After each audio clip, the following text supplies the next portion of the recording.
لیکن یہ کہ اس وقت جو عالم عرب پر صورتحال پیدا ہو گئی اس میں ہمیں کیا کرنا چاہیے، پاکستان کے جو حالات ہیں ان میں کیا مشورے ہیں، اب میں ان چیزوں کے بارے میں آپ سے چند باتیں عرض کروں گا۔ پہلی بات تو یہ ہے کہ مشرق وسطیٰ کے مسئلے میں اس کے پس منظر کو سمجھ لینا چاہیے۔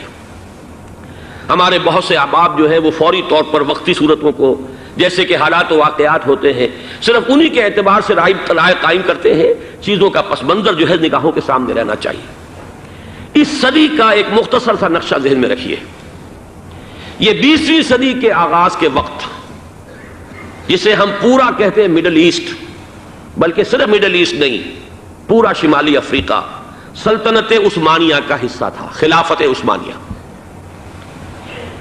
لیبیا، الجزائر، مصر، پورا حجاز، یمن، پورا عراق، شام، اور یہ شام ہی کے حصے ہیں در حقیقت، اردن اور لبنان، یہ سب یہ شام عرب، عراق عرب، یہ پورا علاقہ خلافت عثمانیہ یہ اس کا حصہ تھا۔ پہلی جنگ عظیم میں انگریزوں نے عربوں کو بغاوت پر آمادہ کیا، غداری پر آمادہ کیا، انہوں نے خلافت عثمانیہ کے خلاف بغاوت کی، بیج بوئے ان کے دلوں کے اندر نفرت کے، ابھارا انہیں کہ تم ترکوں کے غلام کیوں ہو، تمہیں خود حاکم ہونا چاہیے، تم کھڑے ہو جاؤ، ہم مدد کریں گے، تم بغاوت کرو، تم ان ترکوں کے خلاف ہماری مدد کرو، ہم تمہیں آزاد کر دیں گے، تم اپنے پاؤں پر خود کھڑے ہو جانا۔ یہ بہت ہی ہمارے لیے دردناک المیہ ہے اس پہلی جنگ عظیم کا۔ کرنل لارنس جیسا شخص، برطانوی استعمار، اور اس کے نتیجے میں عربوں نے بغاوت کی۔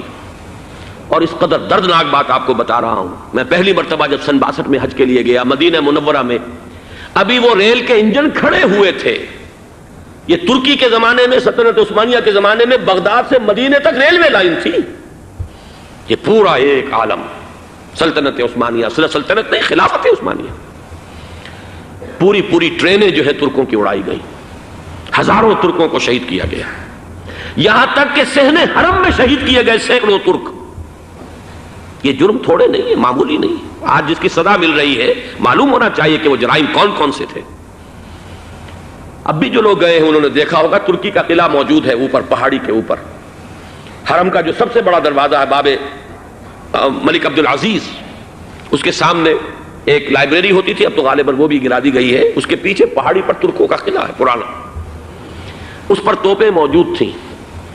جب بغاوت ہوئی ہے، جو حرم میں آئے ہوئے تھے ترک فوجی، ظاہر بات ہے نہتے، وہ تو نماز پڑھنے آئے ہوئے تھے، ان کو وہاں ذبح کیا گیا ہے، اور ترکوں نے اپنی توپیں استعمال نہیں کی کہ کہیں بیت اللہ کو کوئی اذن نہ پہنچ جائے۔ بہرحال یہ غداری ہوئی ہے پہلی جنگ عظیم کے دوران، اور نہ صرف ترکوں کے، عربوں نے کی ہے۔ جیسا کہ میں نے کہا تھا، دو ہیں سب سے بڑے مجرم روئے ارضی کے اوپر امت مسلمہ کے طبقات۔ ہمارا پنجابی سپاہی بھی جا کر انگریزوں کی مدد کر کے ایلن بی کو قبضہ جو لے کر دیا بغداد کا، اس میں ہمارے مسلمان پنجابی سپاہی بھی شامل تھے۔ یہ خون چکاں باب ہے ہماری تاریخ کا اس صدی کا۔ لیکن اس کے بعد سلطنت عثمانیہ کے ٹکڑے ہو گئے، چیتھڑے ہو گئے۔ ایک انگریز نے لکھا ہے، یہ جملہ ذہن میں بجھا ہوا جملہ، کہ تاریخ میں یہ بات ثبت ہو جائے گی کہ ایک انگریز نے اس سلطنت کے ٹکڑے کر دیے کہ جو عمر فاروق نے قائم کی تھی رضی اللہ تعالیٰ عنہ۔ یہ پورا عالم، یہ تمام علاقہ کس نے فتح کیا تھا؟ یہ بات ہاتھ بدل گئے تھے، پھر ترک آ گئے، خلافت عثمانیوں کے پاس چلی گئی، لیکن یہ سلطنت تو حضرت عمر رضی اللہ تعالیٰ عنہ کے زمانے سے چلی آ رہی تھی۔ اس کو ایک انگریز کرنل نے، اور اس نے بغاوت میں آمادہ کر کے عربوں کو اور ترکوں کے پیٹھ میں چھرا ڈھپوا کر ان کے ذریعے سے اور ٹکڑے کر دیے۔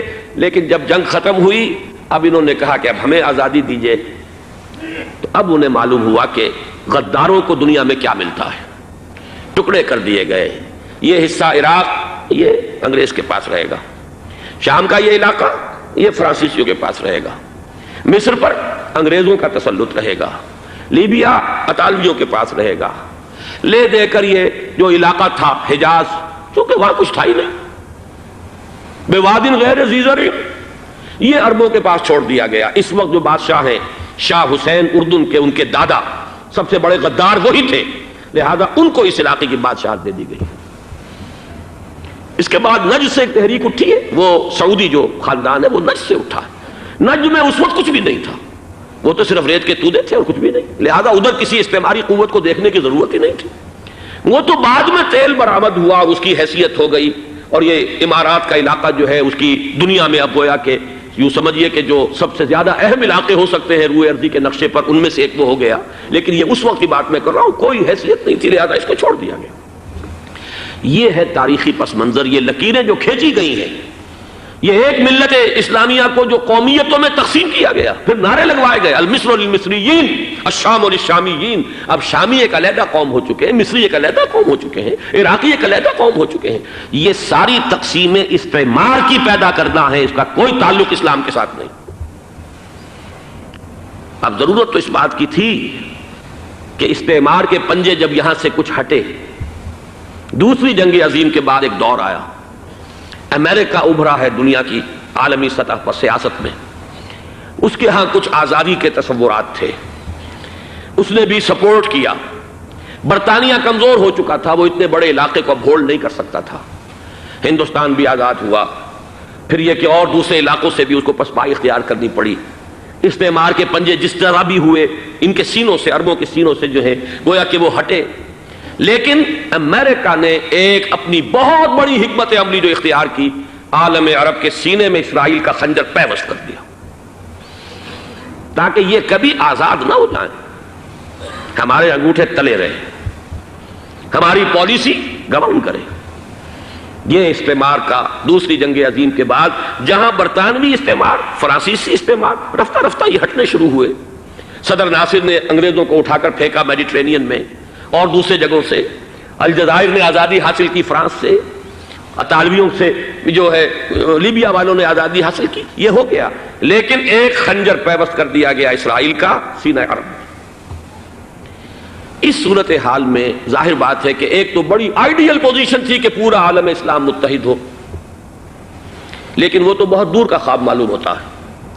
علامہ اقبال سے بڑا کوئی نقیب نہیں ہے ملت اسلامی کی وحدت کا۔ ایک ہو مسلم حرم کی پاسبانی کے لیے، نیل کے ساحل سے لے کر تابخا کے کاشغر، لیکن انہیں بھی اپنے لیکچرز میں کہنا پڑا کہ اس وقت جو صورتحال ہے، پورے عالم اسلام کی ایک وحدت بن جانا تو تقریباً ناممکن نظر آ رہا ہے۔ اگر کسی طرح ایک common wealth of Muslim nations وجود میں آ جائے تو بھی بڑی کامیابی ہوگی، لیکن اس سے بھی پہلے یہ تو زیادہ آسان تھا کہ عالم عرب ایک وحدت کی شکل اختیار کر لے۔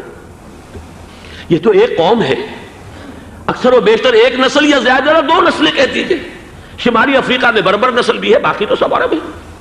یہ پورا عالم ایک نسل، ایک زبان، پورے اتنے رقبے کے اوپر بولے جانے والی ایک زبان، یہ تو ایک ہو جائے۔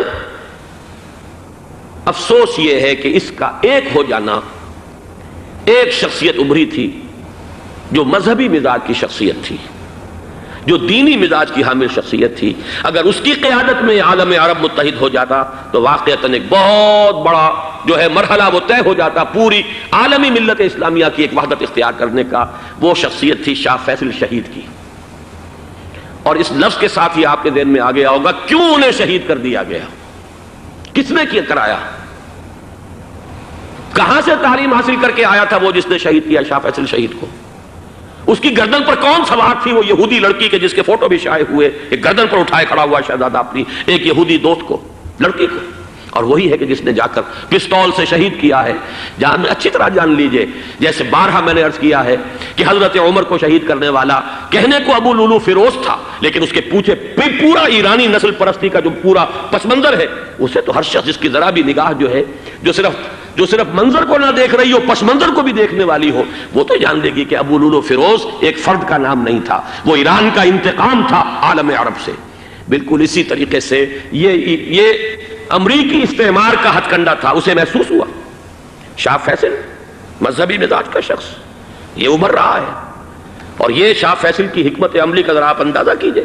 لاہور میں سمٹ کانفرنس ہوئی، اس میں وہ آئے، سب سے ٹاورنگ پرسنالٹی پورے اس وقت عالم اسلام کے اندر شاہ فیصل کی تھی، اور وہ گویا کہ ایک بہت ہی جس کو کہا جائے کہ ایک بہت ایلڈرلی، ایک بزرگانہ ایک شخصیت جو ہے، اور انہوں نے اپنے دولت کے دروازے، عرب میں وہ مشہور تھے کہ نہایت خسیس اور بخیل انسان ہے، اس لیے کہ وہاں وہ خرچ کرتے تھے حساب کتاب کے ساتھ، لیکن ان کے خزانے کھلے ہوئے تھے عالم اسلام کے لیے، ادھر بھی مدد ہے، ادھر بھی مدد ہے، ادھر بھی کام ہو رہا ہے، ادھر بھی کام ہو رہا ہے۔ پھر انہوں نے تیل کا ہتھیار استعمال کر کے ایک دفعہ امریکہ کو دن میں تارے دکھا دیے تھے، لہذا ان کا ہٹایا جانا سین سے یہ امریکی استعمار کے لیے لازم تھا۔ اب لے دے کر رہ گئے کون؟ سیکولر مزاج کے لوگ۔ پہلی اٹیمپٹ جمال عبد الناصر نے کی، ناکام ہو گیا۔ قذافی صاحب نے کوشش کی کہ وہ ان کی جانشینی حاصل کر لے، ناکام ہو گیا۔ اب ایک تیسری شخصیت صدام حسین کی، ملحد ہے، اسلام سے کوئی سروکار نہیں، باس کا فلسفہ، سیکولرزم پلس عرب نیشنلزم، یہ اصول ہے۔ لیکن یہ ہے کہ یہ شخصیت ابو بکر ایسی آئی ہے کہ اس سے اس وقت یہ جان لیجئے، میں امریکہ میں بھی عربوں سے مل کر آیا ہوں، سعودی عرب میں بھی اب میں وہ دیکھ آیا ہوں، نوجوان نسل جو ہے عربوں کی، پورا جو دوسرے عرب ممالک ہیں جہاں پر کہ مذہب کا اتنا چرچا ہی نہیں ہے، پورا فلسطینی عرب، جارڈن کے عرب، شامی عرب عوام، وہ سب کے سب صدام کے پیچھے ہیں اس وقت، اس لیے کہ انہیں نظر آ رہا ہے کہ ایک شخص پھر ایسا پیدا ہو کر سامنے آ گیا ہے جو شاید عالم عرب کو پھر یونائٹ کر دے۔ اور یہ ہے اصل وہ شے کہ جو امریکہ کے لیے کسی صورت میں قابل قبول نہیں۔ دولت کے یہ ذخائر، خلیج کی یہ دولت، سیال سونا اور اس کے ذخیرے، اور یہ کسی طریقے سے یہ امریکہ کے زیر اثر نہ رہے، یہ ہے وہ شے جو اسے برداشت نہیں ہے۔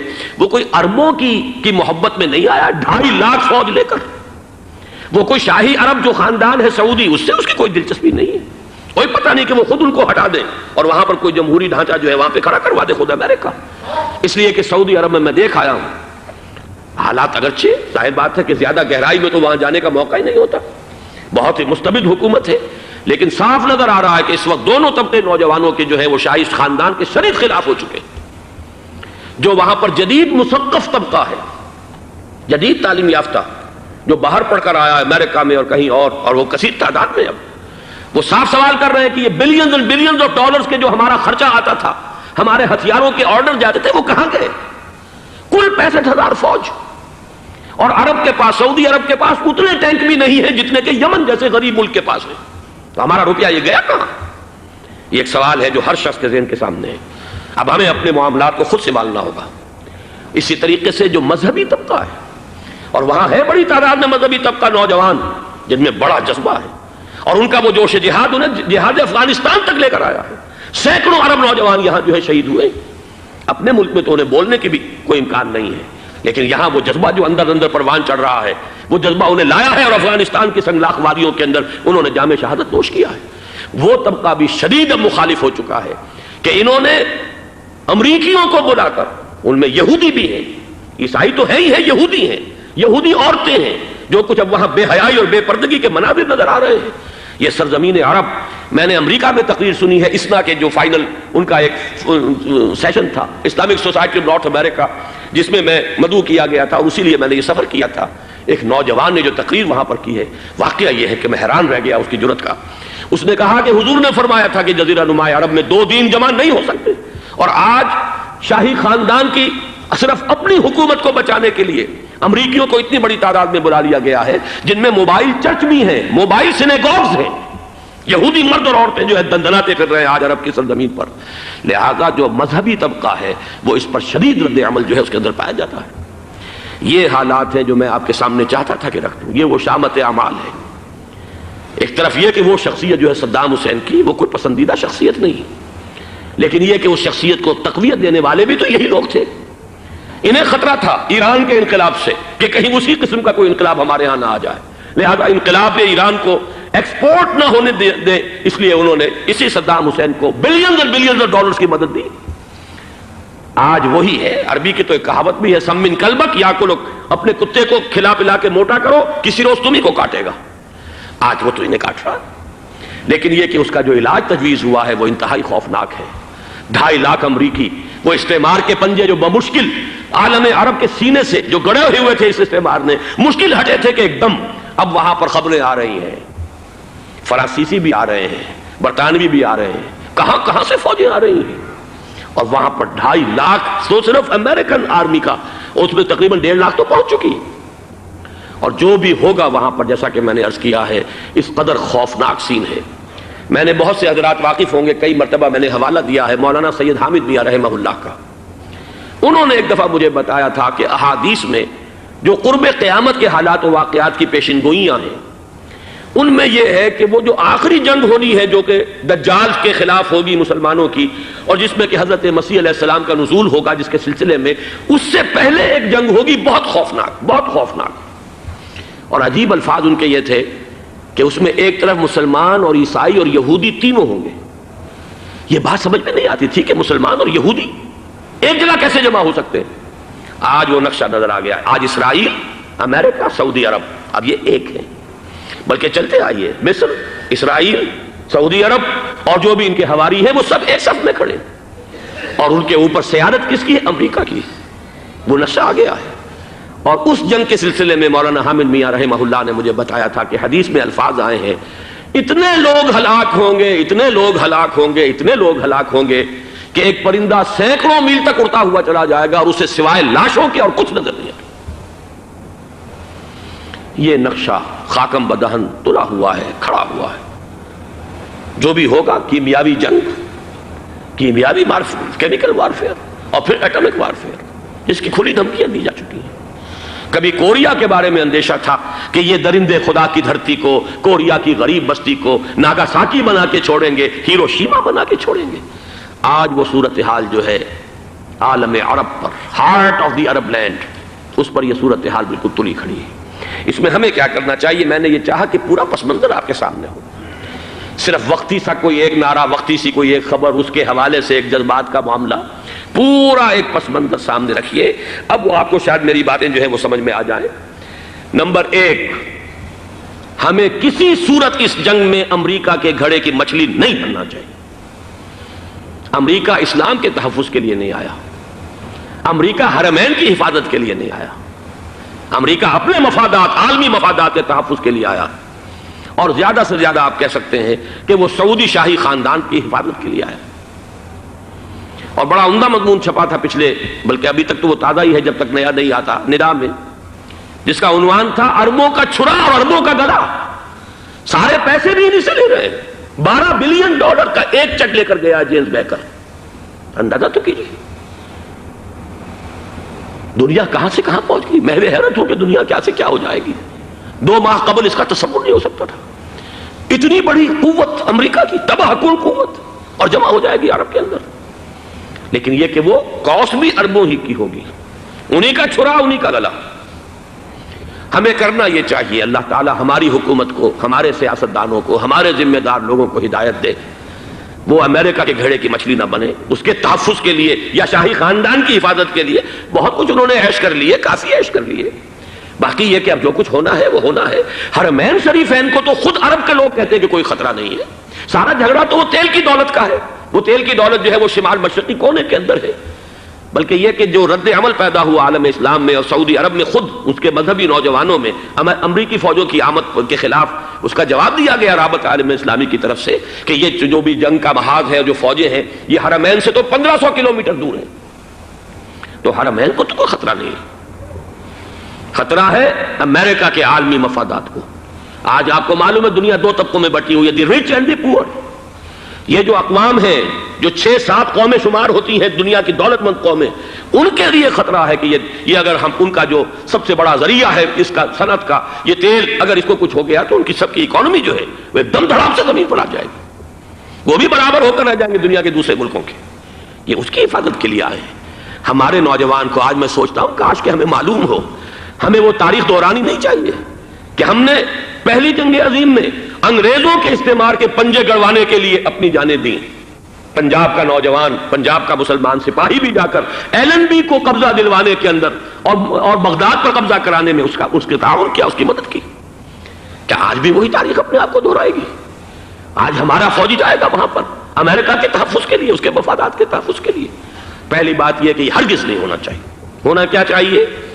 پہلی کوشش یہ ہو کہ یہ بین الاسلامی معاملہ بنے، مسلمان امت آئے، امریکی فوجیں جائیں، فرانسیسی جائیں، برطانوی جائیں۔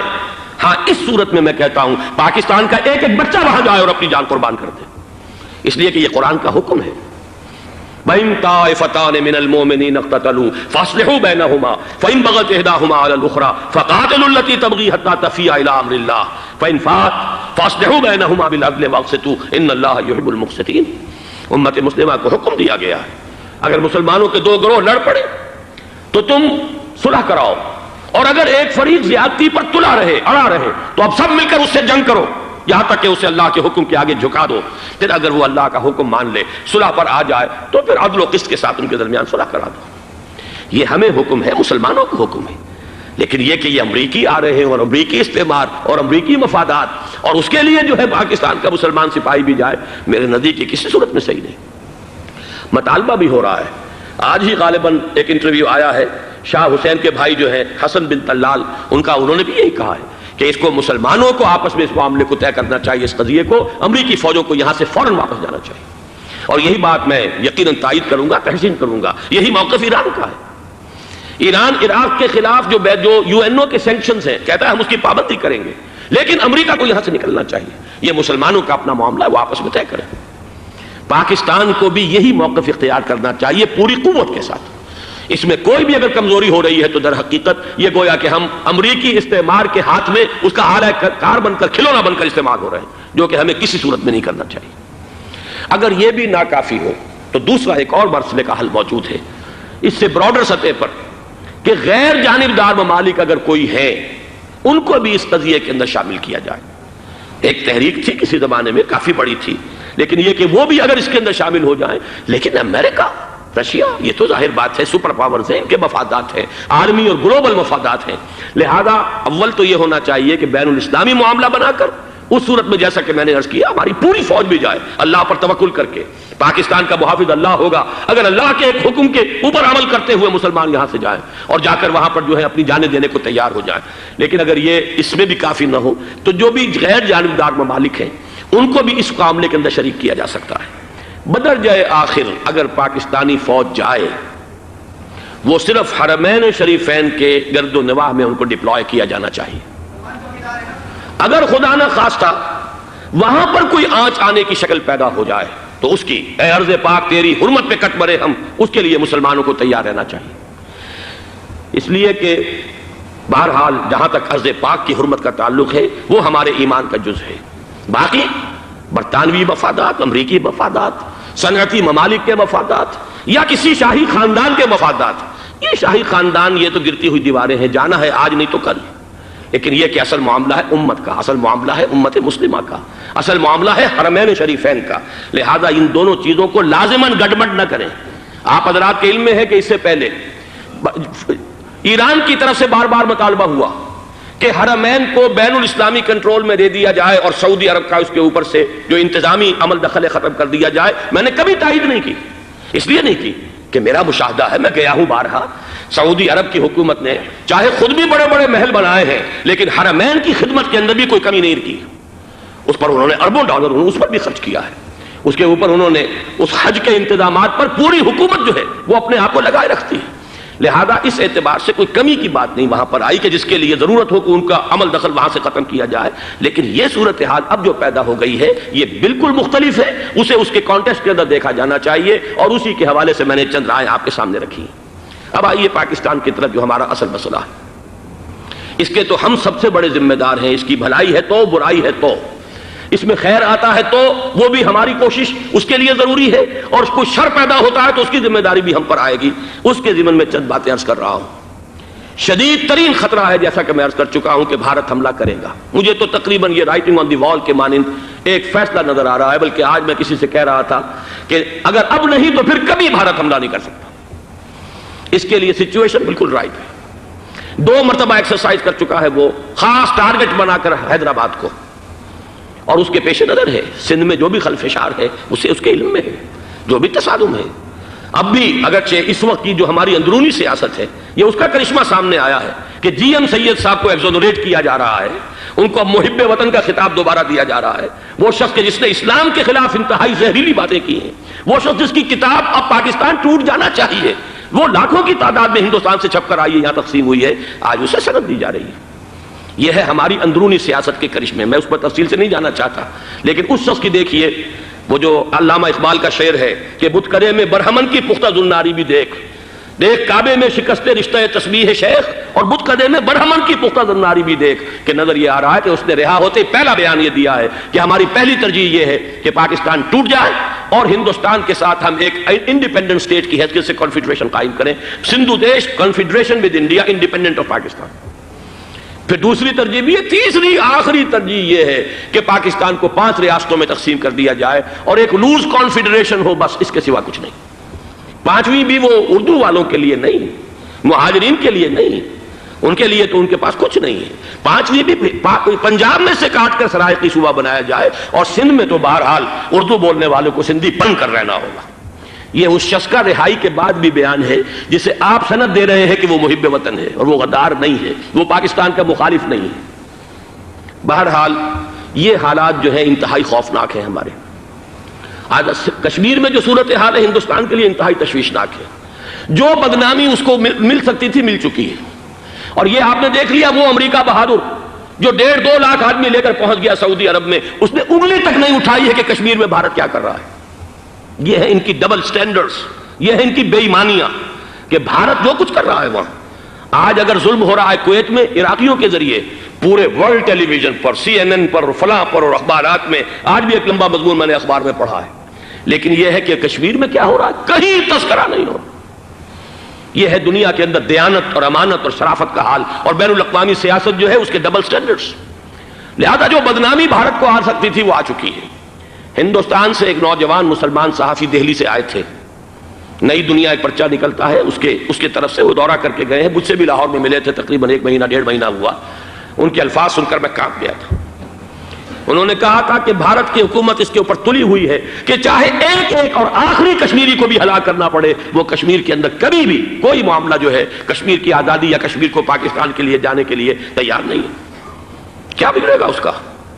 آپ سمجھیے کہ اگر 80-90 کروڑ قوم کی ایک قوم ہے، 1 کروڑ آدمی ختم کر دیں، ان کا دل تو جو ہے اس پہ دکھے گا نہیں۔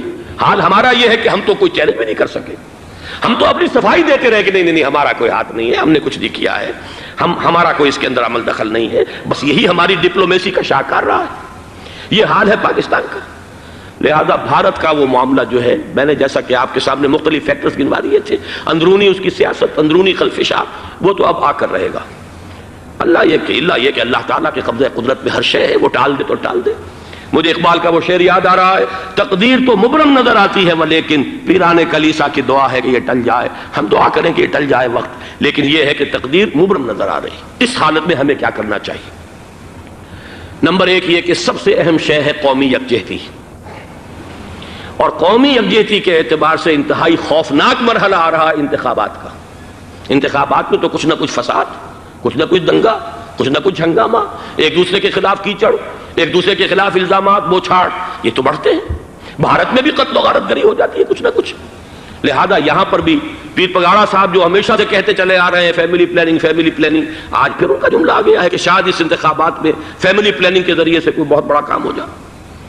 پہلی بات تو یہ ہے کہ میں نے اب تک یہ کہا ہے کہ انتخاب کسی صورت میں پوسٹ پون نہیں ہونے چاہیے۔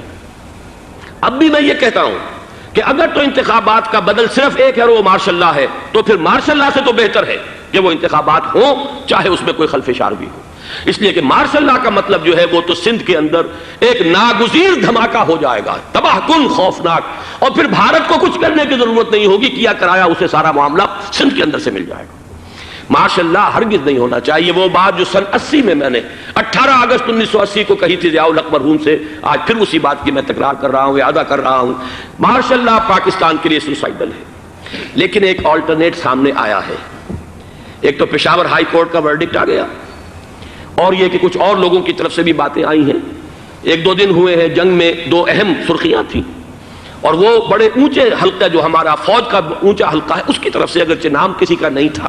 ایک تو یہ کہ ماشاءاللہ یہاں کسی صورت نہیں لگے گا، دوسرے یہ کہ کوئی قومی حکومت کی تشکیل جو ہے اگر کسی طرح ہو سکتی ہو تو وہ اس وقت کا حل ہے، اور وہ اسی شکل میں ممکن ہے۔ اگر تو الیکشن آپ پوسٹ پون کرتے ہیں اور اسمبلیاں پرانی بحال نہیں کرتے، تو پھر تو اس کا مطلب یہ کہ ہمارا کانسٹیٹیوشن ایبروگیٹ ہو گیا اور اس کا آلٹرنیٹ سوائے ایک مارشل لا کے اور کوئی نہیں ہے۔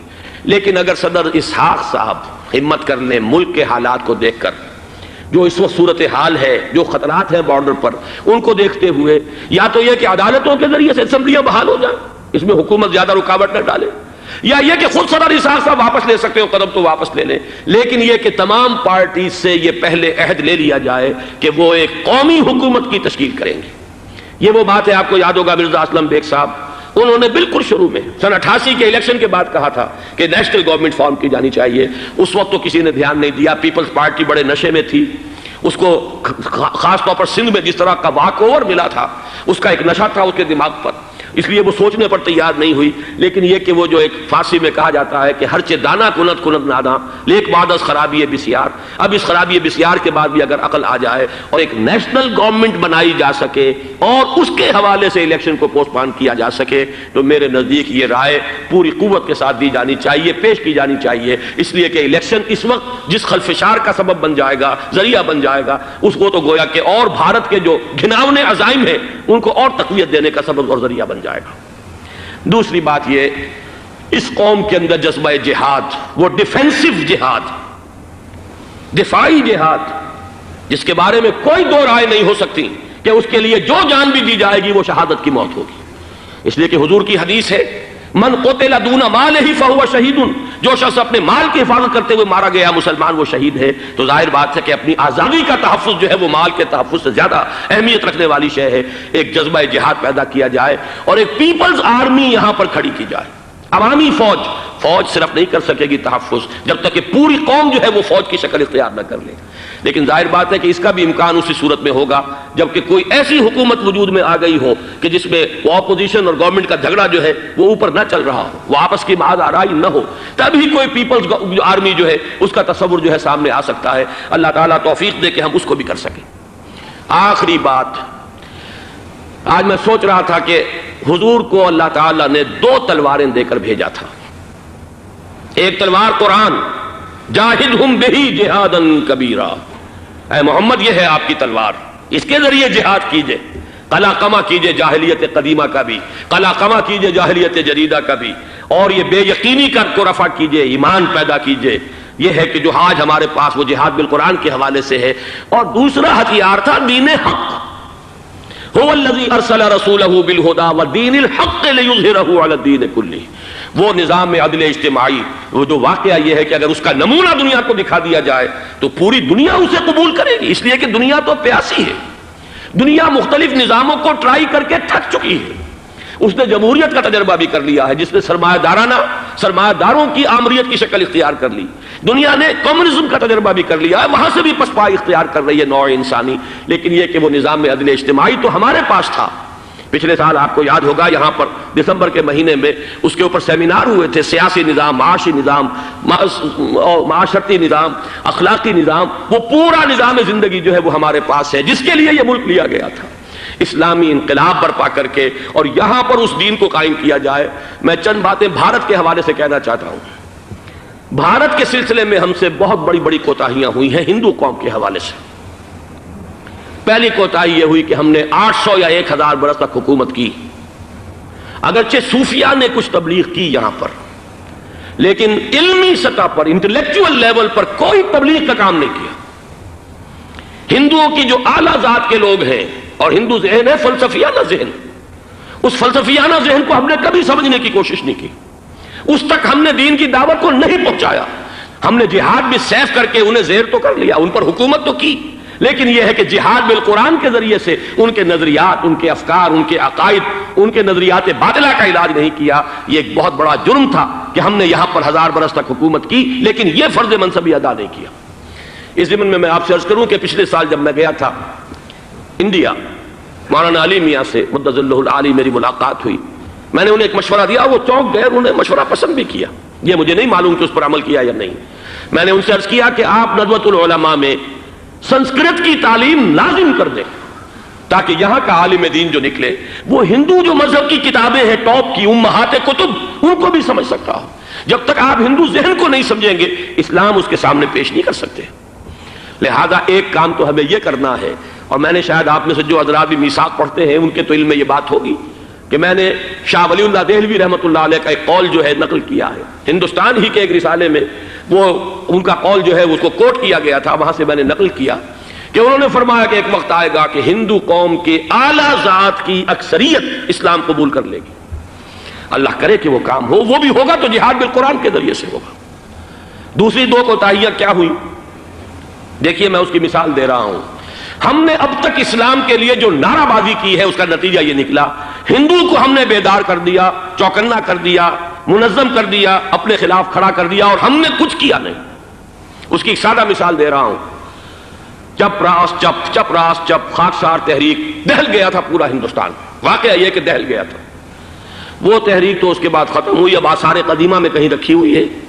لیکن ہندو نے اس وقت سے RSS شروع کی، ہندو کو جگہ دیا. RSS جوابی تحریک تھی خاکسار تحریک کے مقابلے میں، اور وہ 60 برس ہو گئے مسلسل کام کر رہے ہیں. وہ تحریک موجود ہے اور اب وہ بہت بڑی فارمیڈیبل فورس بن چکی ہے ہندوستان کے اندر. اسی طرح دوسری بات عرض کر رہا ہوں، ہمارے ہاں اسلام کا نعرہ، اسلامی نظام، اسلامائزیشن، حکومت، قانون، یہ پہلے تو لگا کرتا تھا اپوزیشن کے پلیٹ فارم سے. 11 برس جو تھے ہمارے مرحوم ضیاء الحق صاحب کے، وہ ایوان حکومت سے یہ نعرہ لگا. نتیجہ یہ نکلا ہندوستان میں رام راشٹر کی تحریک کھڑی ہو گئی جوابی رد عمل کے طور پر. ہم نے تو کچھ کیا بھی نہیں سوائے کچھ کاسمیٹک تبدیلیاں، کچھ اوپر کی تبدیلیاں، کچھ رنگ و روغن، کچھ عید میلاد النبی زیادہ شوق سے اور زیادہ شان سے بنانی شروع کر دی، کچھ اور ہم نے اس طرح کے جو ہے وہ تقریبات کا آغاز کر لیا. باقی وہ اسلام کا نظام، وہ نظام تو ہم نے قائم نہیں کیا. میں نے جو حضرات واقف ہیں مجھ سے انہیں یاد ہوگا یہ کہ میں سن 80 میں پہلی مرتبہ بھارت گیا تھا پاکستان بننے کے بعد. سن 47 نومبر میں نے کراس کیا تھا from east Punjab to west Punjab. Pakistan آیا خون اور خاک آگ کے دریا عبور کر کے. 33 برس کے بعد میں گیا تھا واپس ہندوستان پہلی مرتبہ سن 80 میں. واپس آ کے جو میں نے تقریر کی تھی اس کے چند چیزیں یاد ہوں گی بہت سے حضرات کو. میں نے کہا تھا میں نے 2 چیزیں بڑی اچھی دیکھی ہندوستان میں، جس سے ہندوستان میں مسلمانوں اور اسلام کے مستقبل کے بارے میں جو بہت زیادہ اندیشے اور خطرے تھے وہ دور ہو گئے. ایک یہ کہ ہندوستان میں بھی کوئی ایک نیشنلزم پیدا نہیں ہو سکا، بلکہ ریجنلزم ہے، علاقائیت ہے، لوگوں کے ذہن کے اندر علاقائیت ہے. اگر ایک مرکزی نیشنلزم پیدا ہو جائے تو بھارت بہت بڑی طاقت بن جائے گا، پورے علاقے کے لیے بہت بڑا خطرہ بن جائے گا. دوسری بات میں نے عرض کی تھی کہ اللہ کا شکر ہے کہ ہندو مذہب کا کوئی ریوائول وہاں نہیں ہوا. بائی اینڈ لارج انڈین ہندو جو ہے وہ سیکولر ذہن کا ہے، مذہب کا احیاء وہاں نہیں ہوا. یہ سن 19 کی بات میں کہہ رہا ہوں، اس لیے کہ مذہب کا اگر احیاء وہاں ہو جائے تو مسلمان کے لیے بڑے خطرے کی بات ہو جائے گی. لیکن آج میں آپ سے عرض کر رہا ہوں 1990 میں 10 برس کے بعد یہ جو 11 برس تک ہمارے ہاں اسلام کی رٹ لگی ہے، نتیجتاً اب وہاں ملیٹنٹ ہندو ریوائولزم ایک بہت بڑی قوت بن کر آ چکا ہے. ہم نے کچھ کیا بھی نہیں، نعرے لگائے. اور وہاں بی جے پی اب اگلے الیکشن کے اندر وہ یقین رکھتی ہے کہ اس کی حکومت ہوگی. اس وقت بھی بی پی سنگھ کی حکومت جو ہے اسی کے بل پر کھڑی ہے. میری ملاقات ریاض میں ایک ہوئی ہے مراد آباد کے نوجوان سے، اور گفتگو کے آخر میں وہ رو پڑا کہ ہم ہندوستانی مسلمان کیا کریں، ہم تو ایک ایسی صورتحال سے دوچار ہو گئے ہیں کہ کوئی صورت ہمیں نظر نہیں آ رہی بچاؤ کی. 30 اکتوبر کی ڈیٹ دی ہوئی ہے وی ایچ پی نے، وشوا ہندو پریشد جو ہے وی ایچ پی، اس کے دے رکھی ہے کہ ہم نے ہر صورت کچھ بھی ہو جائے. اور ایسے ایسے طریقے ان کے ہیں. وہ پہلے اینٹیں انہوں نے روانہ کرنی شروع کی تھی، اس کے بعد اب یہ ہے کہ ایک ایک گاؤں سے ایک ایک آدمی آئے گا، 30 لاکھ گاؤں سے ایک ایک آدمی چل کر آئے گا. اور وہ جب پہنچیں گے تو کوئی ان کے اوپر چونکہ ایک ایک آدمی چل کر آ رہا ہوگا، کوئی دفعہ 144 حکومت کی نہیں لگ سکے گی. اور ہم جب اتنے لوگ جمع ہو جائیں گے لا محالہ ہم نے وہ مندر جو ہے تعمیر کرنا ہے اور وہ مسجد گرا دینی ہے. اور ادھر مسلمان جو ہے آخری طور پر طے کیے ہوئے ہیں کہ چاہے ہم سب کٹ مریں لیکن ہم یہ مسجد گرنے نہیں دیں گے. خدا نہ خواستہ یہ صورتحال اگر بالفعل ہو جاتی ہے کنفنٹریشن، اس وقت تو پھر بھی جو حکومت یو پی کی ہے وہ کچھ نہ کچھ مسلمانوں کا ساتھ دے رہی ہے. لیکن یہ کہ بے بس ہوتے کوئی دیر نہیں لگے گی. اگر لاکھوں لوگ جمع ہو جائیں اس شہر کے اندر، ایودھیا کے اندر، تو ظاہر بات ہے ہر حکومت گھٹنے ٹیکنے پر مجبور ہو جاتی ہے. 50,000 اہل تشیع نے ضیاء الحق صاحب کے گھٹنے ٹکوا دیے تھے، داغ رگڑوا دی تھی، اور وہ جو آرڈیننس تھا زکوٰۃ آرڈیننس اس میں ترمیم کروا دی تھی. کیا ہوگا؟ نہایت خوفناک صورتحال ہے. لیکن اگر ہم یہاں اسلام صرف نام نہ ہو عملاً قائم کر کے دکھا دیں، مجھے یقین ہے کہ خود ہندو اسے قبول کرے گا. یہ تو نعمت ہے، یہ راحت ہے، یہ نظام عدل ہے، یہ تو بہترین حل ہے ہمارے تمام مسائل کا. لیکن یہ کہ اگر ہم نے وہ کام نہ کیا، وہ اسلامی انقلاب کی طرف پیش قدمی نہ کی، وہ جاہدہم بہی جہادن کبیرہ کے ذریعے سے ایمان اور ایمان کے ساتھ اس کا لازمی نتیجہ وہ ایک جد و جہد، انقلابی جد و جہد، اور اس کے نتیجے میں پاکستان میں اسلامی انقلاب لا کر اسلام کے نظام عدل اجتماعی کو قائم کرنا، یہ ہے دوسرا کرنے کا اصل کام، اور یہ ہے در حقیقت کہ جو ہمارے تمام مسائل کا حل ہے۔